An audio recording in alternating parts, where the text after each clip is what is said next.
down towards the bus stop. Admittedly, it will need a miracle for him as it is starting to rain. It is starting to rain in the Ardennes Forest. Once again in towards the Fagnes chicane and down towards Stavelo. It's a crucial run. You can't mess up your traction now, or that could be the race gone. We're on board with last season's PSGL champion. He's burning the battery button. He's great in these conditions, and he's going to have a run alongside Rennes Thomassen down towards Blanchimont. Luca Rapassa, not quite dry, but almost home. Matteo is into second. Is Matteo able to have one more lunge? This could be nothing short of fairy tale. Matteo from third to first on the final straight in Belgium. The double PSGL champion is going for it into the final corner. They're side by side on exit. Who's going to get it? It's Luca Rapassa who wins a drag race in the Belgian Grand Prix. It's a third win of the season. It's unbelievable. Matteo will be second, but one to his final lap around Nuts Corner. His two classes he's raced this weekend. He's looking to try and win them both. It's the last lap here in the Tillotsons, and Cahan McClelland has gone to the outside. McClelland has a chance to overtake Jack Dillon. Dives down the inside, goes Cahan McClelland. Door closed firmly by Jack Dillon. No, you don't, says Dillon. He's not letting Cahan through, but Cahan will have another opportunity. Heading in towards turn number 4, exiting turn number 3. Probably even for the both of them, but Cahan McClelland tries it down the inside. No joy there. McClelland going for broke. He'll have one or two more opportunities to get past Jack Dillon before we get into the twisty infield and the horseshoe.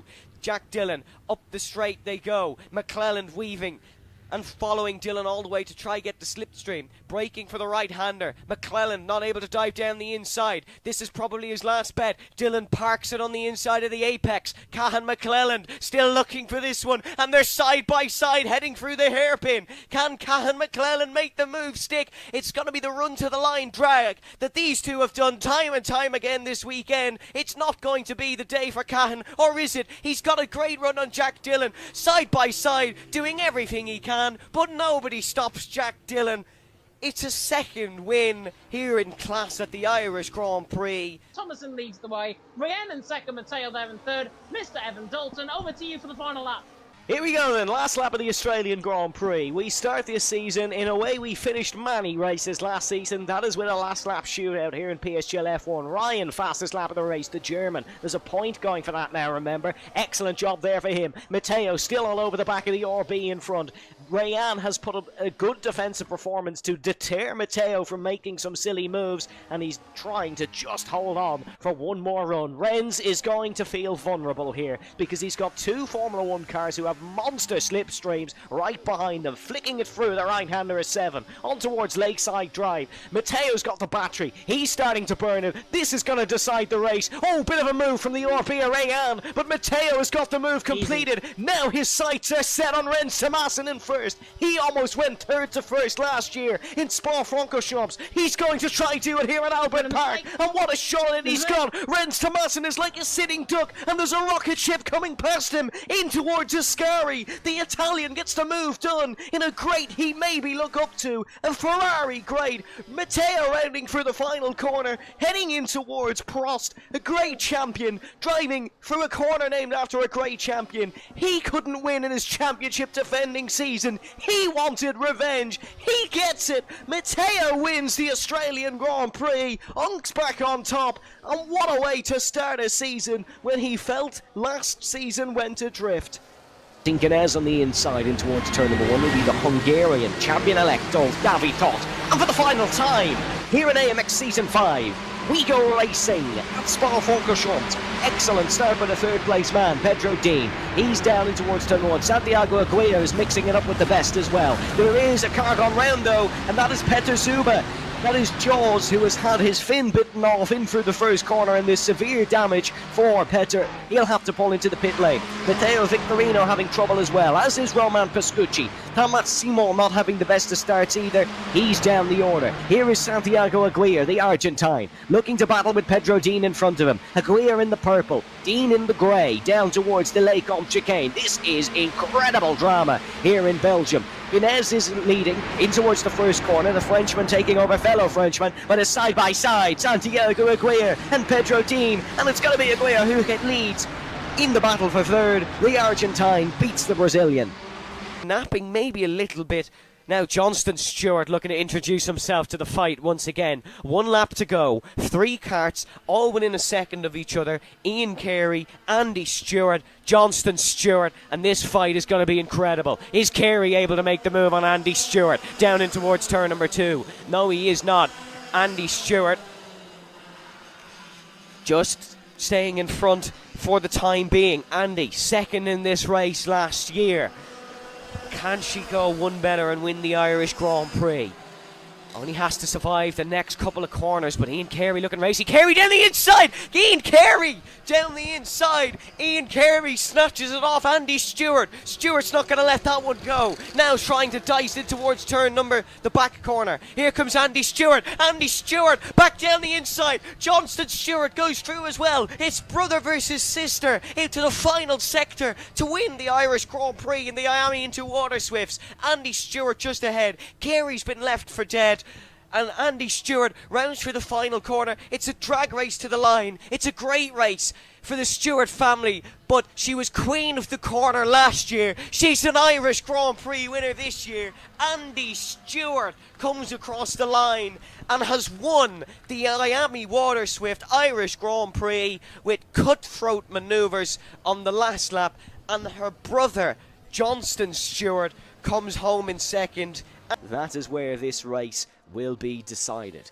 Down towards the right-hander. Legend has had a slight slide. Legend's made a slight mistake in towards Cops, and Investigo Barty is looking for this one. Has not touched that battery button just yet. Still on a full tank of it. He'll burn that down towards Stowe on this lap 26, in towards Maggots, Beckett's and Chapel. A crucial section of corners to decide this race. The Ferrari leads them round through it. The Red Bull is hot on his heels. The RB is right there as well, and the Alpine might be an outside chance. Here comes Avesta Gobardi. He's forced to the outside. Defensive action for Legend Rosenberg. Gobardi tries to sling it round the outside. He got him on the last lap in Miami. He gets him on the last lap in Silverstone. Rosenberg is not able to get it for the final corner. McClemens gets slurred. Avesta does have that penalty, so Legend will stand on top, but Gobardi has beaten his rival on the last lap for 2 consecutive weeks. But Chico was expecting to fight one Brazilian in a black and gold race car. He didn't expect it to be Bruno De Carmo heading through here. De Carmo's got a great run. De Carmo's the man on form. De Carmo is the one who could make the magic happen here on the last lap at Virginia International Raceway. Martin Chico needs the run of his life out of this corner. He's got a fairly decent one, do you know? And Bruno De Carmo's going to have to get adventurous. He's going to have to get brave into the braking zone of the roller coaster of 14 and 14A into the slipstream. De Carmo needs every ounce of the 2.4 litre engine in the back of this Toyota GR86. It's going to have to be last of the late breakers for Bruno De Carmo. It doesn't look close enough. He goes for it anyways, in towards the roller coaster, and there's contact. Martin Chico goes spinning. Bruno De Carmo will win the race, but controversially. Oscar Mangan and Jordan Kelly down towards the start-finish line. We're over 20 minutes gone. This is it. This will decide who takes heat number 3. Jordan Kelly pulls to the outside line. He's got a good run here on Oscar Mangan. Is Jordan Kelly going to do it on the outside? Jordan Kelly's ahead. Jordan Kelly has waited 20 minutes to make this move. He's made it at the crucial time, and it'll be 2 wins tonight for Jordan Kelly in his championship endeavour. Oscar Mangan will not take a win here at Daytona, and finally the car behind will take this. Charlie Gardner is looking to try and just get ahead, as here comes Charlie Gardner. Is he able to close it towards 3? No, he isn't. How about turn number 4? Armstrong under a lot of pressure here, and Charlie Gardner's going to try sneaking around the outside. There's no move on there. Rory Armstrong keeps it close, and Charlie Gardner still just trying to pounce, not able to make the move in towards turn number 4. He'll have a go up the hill though. Armstrong has to defend. Late manoeuvre for Armstrong just in towards the corner. Realised that he had to drive a defensive line. Not late in necessarily illegal, but late in necessarily that he didn't realise the run Charlie Gardner got. And here comes Gardner. They're banging in towards the final couple of corners, side by side between Armstrong, and there's contact. Off the circuit goes Charlie Gardner. Off the circuit goes Rory Armstrong, and it's a whole load of drama here in the Junior Maxes. It's going to be Joel Murphy that wins the race. Carter Kelly is a problem as well. Carter's been pipped from the line.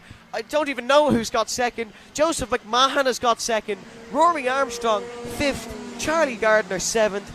I said these guys were... Here we go, last lap of the race. Matteo going for the race lead on Luca Rapassa in towards turn number 1. Cameron has to make 3 overtakes on this lap. 1 has been dispatched of absolutely beautifully. He's not got much of a chance through this part of the lap, but maybe in towards the back sector. Remember, Matteo, the champion, is hunting for his first win of the season. Luca Rapassa's trying to brave it out down the inside in towards turn number 4 and 5, but I don't think there's any man in the world that could pull off that move. Here he goes down the inside. Rapassa's still going for it. He's almost got it done. There's contact. All 3 of them go off the road. Rapassa and Dowds have both gone slipping. Tom Roberts is into the lead of this race. Matteo's still here as well, and it's looking like it is going to be Luca Rapassa's championship. Maybe not a 5th race win, but it's certainly a championship. Cameron is still going to make moves. He's fallen behind Rens. Oh no, it's a penalty. It is a penalty for Matteo. Tom Roberts is almost home and dry, and this could be very controversial in the steward's room later. Luca went for a big move on Matteo. Cameron had to get involved. He simply had no choice. It's rounding through the final corners. Look at Matteo pushing. He's giving it his all. He doesn't want to be second again. Tom Roberts exits the final corner. It's woe for one McLaren. It's a jovial occasion for the other. But rampant Rapassa is champion in PSGL F1, provisionally at least. What a season from him. Ruben Lorente, because Zuba, of course, is in the red BMW behind. This is Blaine Nat looking to go for the move on Ruben Lorente Jr. Hook it around the outside. Goes Juan Blaine Nat, and that is an absolute beauty of an overtake. But Ruben Lorente is going to fight it back here, and you can see he just flicks onto the Sir Lewis Hamilton straight, narrowly ahead, side by side, down towards Abbey of turn number 1. It is going to be Juan Blaine Nat who's ahead, but Ruben Lorente somehow holds his GTE in this fight. It's 2 by 2 they go. Gianni Vecchio and Peter Zuba looking to get involved as well. Here goes Vecchio, dives down the inside of Ruben Lorente, and now Vecchio is ahead. Is Vecchio going to be able to get past Juan Blainat as well? It would be 3 overtakes in about 4 or 5 corners if Gianni Vecchio was able to make the move, but I don't think he is. Battle will still commence behind between Peter Zuba and Juan Blainat. It will just be Blainat ahead, Vecchio then behind, then Lorente and Zuba.